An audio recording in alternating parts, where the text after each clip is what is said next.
사랑하는 목양의 모든 성도 여러분, 좋으신 주님 안에서 여러분들 모두에게 안부 인사를 전해드립니다.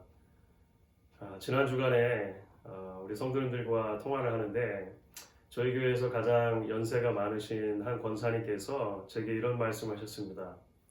목사님, 제가 90평생을 살았는데 살면서 이런 난리는 또 처음이네요. 이런 얘기를 하셨어요. 권사님 연세를 보면 일제 강점기도 지나시고 한국 전쟁도 지나시고 군사 독재 시대도 지나시고 또 미국에 이민까지 오시게 되셨을 텐데요. 그런 모든 삶 속에서도 지금 지나고 있는 상황이 아마 가장 힘든 시기인 것처럼 느껴지셨던 것 같습니다. 그리고 아마도 이것이 우리 모든 성도님들께서 느끼고 계시는 그런 상황이라고 생각이 듭니다. 오늘 우리는 그야말로 난생 처음으로 비디오 설교를 보면서 예배를 하게 되었습니다. 물론 마음만 먹으면 유명 목사님들의 설교를 인터넷에서 쉽게 접할 수 있는 시기가 된 것은 오래전 일입니다. 저희 교회도 제 설교가 매주 녹음이 되어서 저희 교회 웹사이트에 올라오곤 하죠. 하지만 오늘 상황은 전혀 다른 상황인 것 같아요. 저도 신학교 그 온라인 강의를 위해서 혼자 강의를 녹음해 본 적은 몇 번 있습니다만 지금처럼 이렇게 카메라만을 들여다보면서 설교를 녹음하는 것은 처음인 것 같습니다. 하지만 여러분, 우리는 한 하나님을 예배하고 있습니다.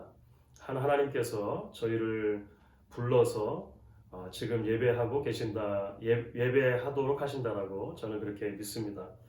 오늘 여러분과 제가 함께 말씀을 나누는 동안 영이신 하나님께서 우리가 있는 자리마다 함께 해주시고 또 우리의 마음과 생각을 하나로 묶어주시기를 간절히 소망합니다. 자, 오늘 여러분과 제가 함께 나눌 말씀, 성경의 본문은 골로새서 3장 15절부터 17절까지 말씀이 되겠습니다. 골로새서 3장 15절부터 17절까지 말씀 여러분 찾으시면 저와 한 목소리로 같이 여러분들 있는 자리에서 읽어주시면 감사하겠습니다. 골로새서 3장 15절부터 17절까지 말씀을 읽겠습니다. 그리스도의 평강이 너희 마음을 주장하게 하라. 너희는 평강을 위하여 한 몸으로 부르심을 받았나니 너희는 또한 감사하는 자가 되라. 그리스도의 말씀이 너희 속에 풍성히 거하여 모든 지혜로 피차 가르치며 권면하고 시와 찬송과 신령한 노래를 부르며 감사하는 마음으로 하나님을 찬양하고 또 무엇을 하든지 말에나 일에나 다 주 예수의 이름으로 하고 그를 힘입어 하나님 아버지께 감사하라. 아멘. 사실 비디오 설교를 준비하면서 어떤 말씀을 나눌까 많은 생각을 좀 했습니다. 조금 더 시적절한 본문이 없을까 그런 고민들을 한 것이죠. 그런데 여러 본문들을 들추어 보다가 저희가 연초부터 매주 나누고 있는 이 골로새서 말씀을 계속 이어서 살펴보는 것도 좋겠다 이렇게 생각을 했습니다. 남아있는 골로새서 말씀들을 통해서 이 어려운 시기를 지나는 우리에게 주시는 하나님의 메시지를 함께 들을 수 있을 것이라 그렇게 믿습니다. 여러분 먼저 오늘 함께 읽은 본문 말씀을 보시면 말씀이 이렇게 시작을 하죠. 그리스도의 평강이 너희 마음을 주장하게 하라. 그리스도의 평강이 너의 마음을 주장하게 하라. 여러분 우리는 하루하루가 다르게 변화하고 있는 그런 상황을 살고 있는 것 같습니다.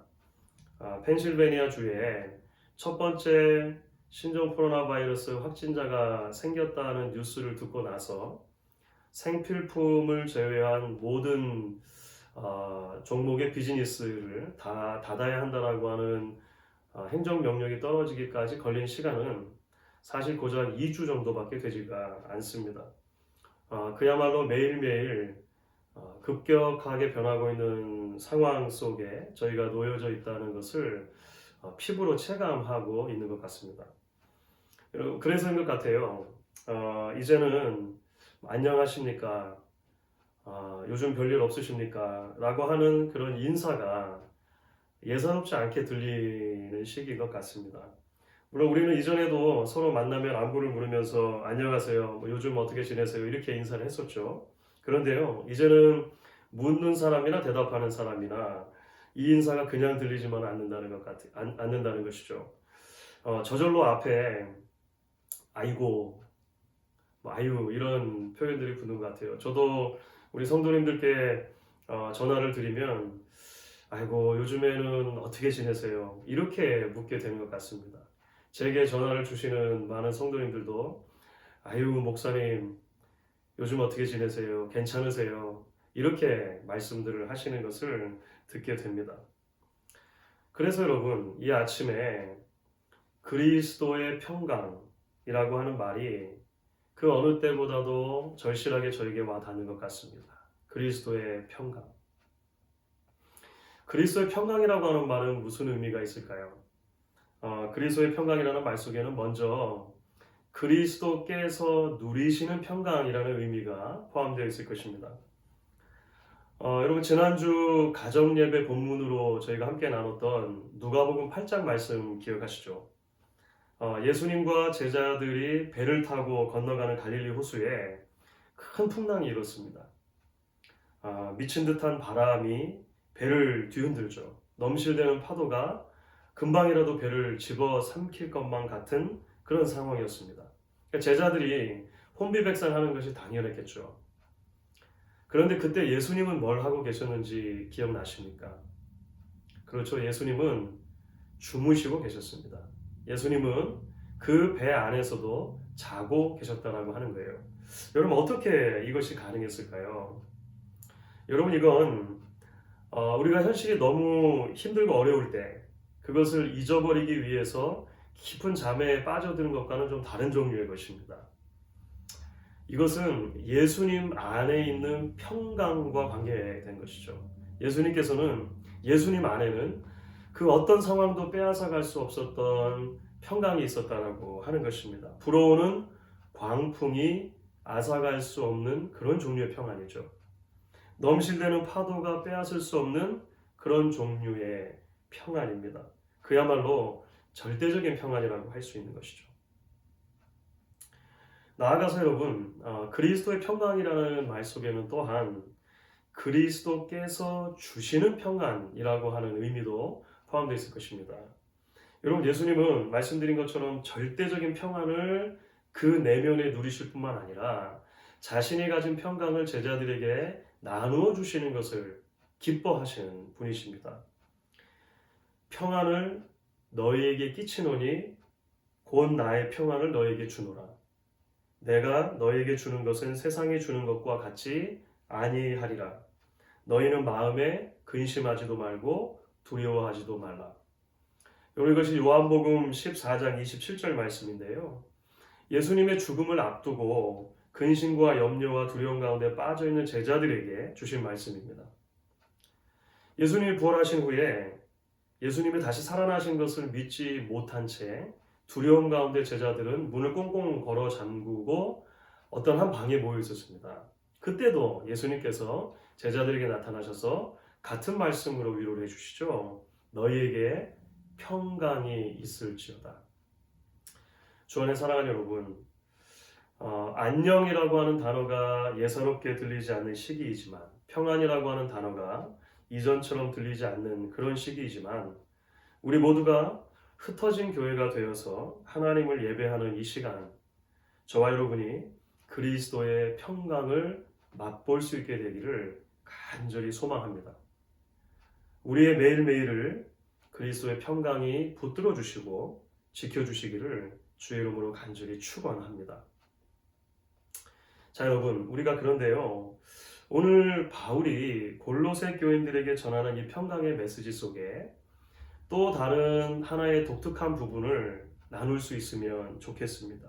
그것은 바울이 오늘 그리스도의 평강에 대해서 이야기를 하면서 단순하게 그리스도의 평강이 여러분과 함께 있기를 원합니다, 있을지어다 라고 그냥 축복하는 데서 끝나지 않는다라고 하는 것입니다. 사실 오늘 말씀을 좀 더 자세히 살펴보시면 바울은 이렇게 말했습니다. 그리스도의 평강이 너희 마음을 주장하게 하라. 이렇게 말합니다. 쉽게 풀면 이런 말이죠. 여러분의 마음을 그리스도의 평강이 지배하게 하도록 하십시오. 라고 하는 말입니다. 여러분, 이게 무슨 의미일까요? 분명 예수님께서는 자신이 누리시는 절대적인 평강을 우리에게 나누어 주시는 것을 기뻐하십니다. 그렇게 하기를 원하십니다. 하지만 우리가 실제로 그리스도의 평강을 누리는 것은 저절로 되는 일이 결코 아니라고 하는 것을 오늘 말씀을 통해 기억해 볼 필요가 있다는 것입니다. 왜냐하면 여러분, 우리 마음에는 이 세상에 수많은 소리들이 들어오기 쉽고 그 수많은 소리들이 지배되기 쉬운 것이 우리 마음이기 때문입니다. 그 세상의 소리들에 대한 나의 내면의 답변, 나의 내면의 반응들에 쉽게 요동하기 쉬운 것이 우리 마음이라고 하는 것이죠. 그래서 여러분, 우리는 세상의 광풍과 파도가 아니라 그리스도의 평강이 우리의 마음을 주장하도록 매일매일 결단해야 하는 것입니다. 내 내면의 염려와 두려움이 그 두려움이 만들어내는 소리가 내 마음을 지배하지 않도록 순간순간 선택해야 하는 것이죠. 자, 그렇다면 여러분, 좀 더 구체적으로 우리가 어떻게 그리스도의 평강이 우리 마음을 주장하도록 할 수 있을까요? 저는 오늘 바울이 말한 두 가지 방법을 여러분과 함께 나누기를 원합니다. 그리고 다음 한 주 동안 여러분의 삶의 구체적인 자리에서 이 두 가지를 실천해 보실 수 있기를 바랍니다. 바울이 오늘 말씀 가운데 말하는 것은 이것이죠. 바로 우리의 마음을 말씀과 기도로, 감사로 채우라는 것입니다. 말씀과 감사로 채우라는 것. 자, 첫 번째로 바울은 우리가 우리 마음을 말씀으로 채워야 한다라고 이렇게 권면을 합니다. 16절 말씀인데요. 바울이 이렇게 말하죠. 그리스도의 말씀이 너희 속에 풍성히 거하여.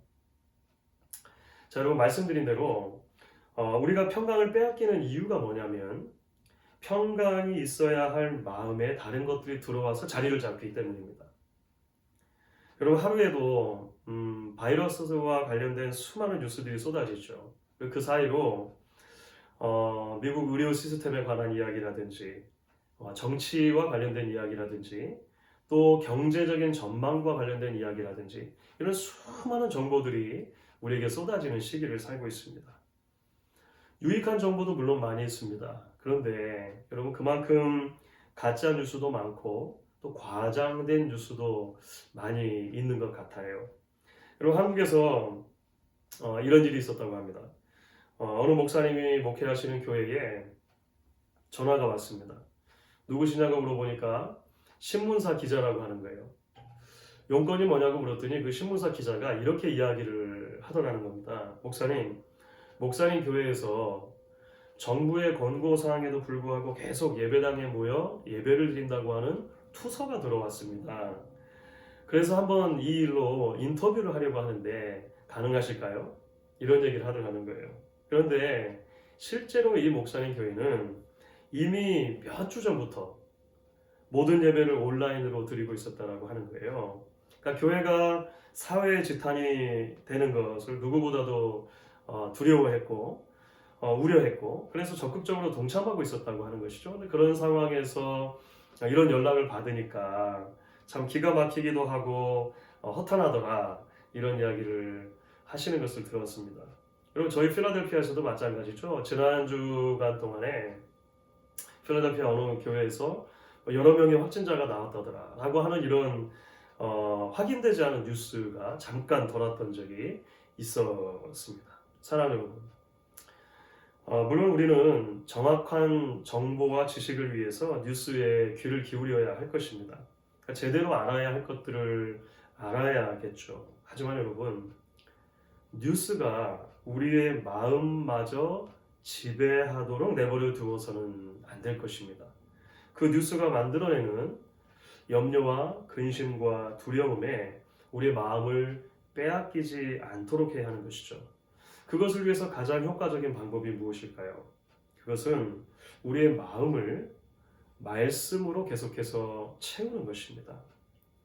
마치 오염된 물이 들어있는 컵에 계속해서 맑은 물을 부으면 언젠가는 그 컵 전체가 깨끗한 물로만 가득 차는 것처럼 하나님의 살아있는 말씀을 우리 마음속으로 계속해서 흘려 보낼 필요가 있다고 하는 것이죠.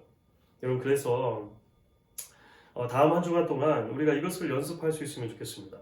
하루에 적어도 한 장씩 말씀을 읽고 묵상하는 시간을 가지는 것입니다.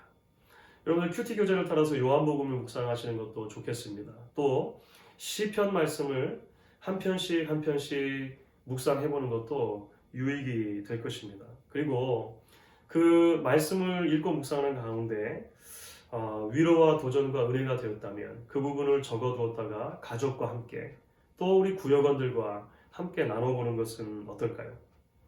그리스도의 말씀이 우리 가운데 풍성히 거하도록 하는 훈련을 저희가 함께 해보면 좋겠습니다. 자, 두 번째는 감사로 우리 마음을 채우는 것입니다. 감사로 우리 마음을 채우는 것. 여러분, 오늘 우리가 함께 읽은 골로새서 본문 석 절의 말씀을 읽었는데요. 각 절마다 한 번씩은 등장하는 단어가 있습니다. 전체 해석에서 세 번에 걸쳐서 반복되는 단어가 있는데요. 그것은 감사라고 하는 단어입니다. 감사.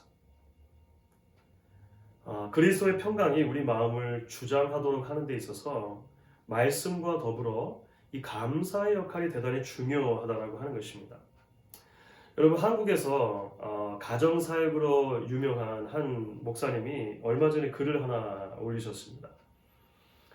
이 코로나 바이러스 사태와 관련된 본인의 생각을 정리한 것인데요. 제목이 나는 배웠다 라고 하는 제목입니다. 나는 배웠다 라고 하는 제목으로 쭉 글을 쓰셨어요. 좀 긴 글이지만 그 서두가 이렇게 시작을 하는데 여러분들께 좀 소개를 해드리고 싶습니다. 모든 시간은 정지되었다. 일상이 사라졌다. 만나야 할 사람을 만나지 못한다. 만나도 경계부터 해야 한다. 여러 사람이 마주 앉아 팥빙수를 겁없이 떠먹던 날이 그립다.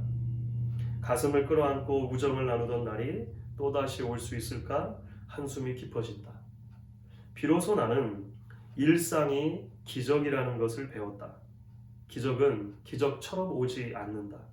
그래서 기도한다. 속히 일상의 기적과 함께 기적의 주인공으로 사는 일상을 달라고. 그렇습니다, 여러분. 요즘처럼 우리의 일상이 기적이었다라고 하는 것을 깨닫는 날도 없는 것 같습니다. 우리가 인식하지 못하고 살아갔던 모든 순간순간들이 사실은 은총이고 섭리였다라고 하는 것이죠.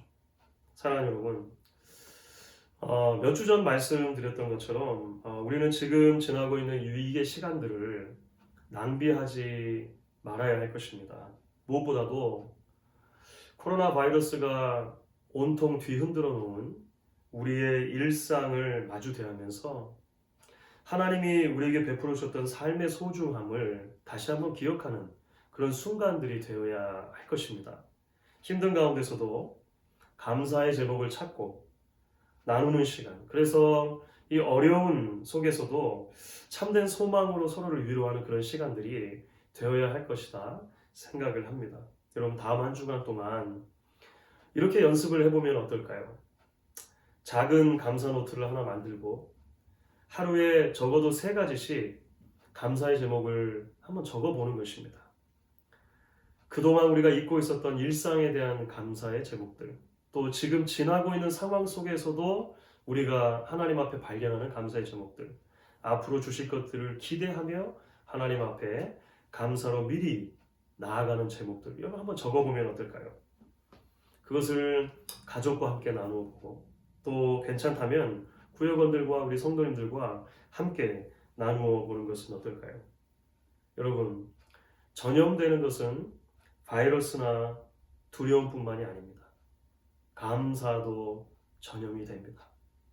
감사의 전염이 우리 안에 그리스도의 평강을 키워가는 출발점이 될 수 있기를 간절히 바랍니다. 주 안의 사랑하는 여러분, 여러분들을 정말 뵙고 싶습니다. 언제까지일지 모르지만 예배당에서 드리는 예배가 잠시 중단된 상황 속에서도 우리 예배 자체는 멈춰줄 수 없는 것 같아요. 왜냐하면 우리는 여전히 삶의 모든 자리에서 예배자로 부름을 받은 사람들이기 때문입니다. 여러분, 다음 한 주간 동안도 그리스도의 평강이 우리 모두의 마음을 주장해 주시기를 간절히 바랍니다. 그리고 그것을 위해서 말씀과 감사로 우리 마음을 채우는 신앙의 연습과 훈련이 멈추지 않는 다음 한 주간이 되실 수 있기를 주의 이름으로 간절히 축원하겠습니다. 잠시 한번 기도하도록 하겠습니다. 하나님 아버지, 우리를 향해서 베풀어 주신 하나님의 놀랍고 크신 사랑을 인하여 감사합니다. 코로나 바이러스로 인한 이 어려운 시기를 지나면서 하나님, 우리의 마음과 생각을 그리스도의 평강이 주장하시고 지배해 주시기를 간절히 소망합니다. 날마다 이것이 저절로 되지 않는다는 것을 기억하고 우리의 삶을 하나님의 말씀과 감사로 채울 수 있는 결단 허락해 주시옵소서. 우리의 각 가정에, 우리의 사업터에, 우리의 흩어져 예배하는 공동체들 가운데 하나님이 주시는 이러한 귀하고 놀라운 하늘에 속한 평강이 있기를 간절히 소망하며 예수님의 이름으로 기도했습니다. 아멘.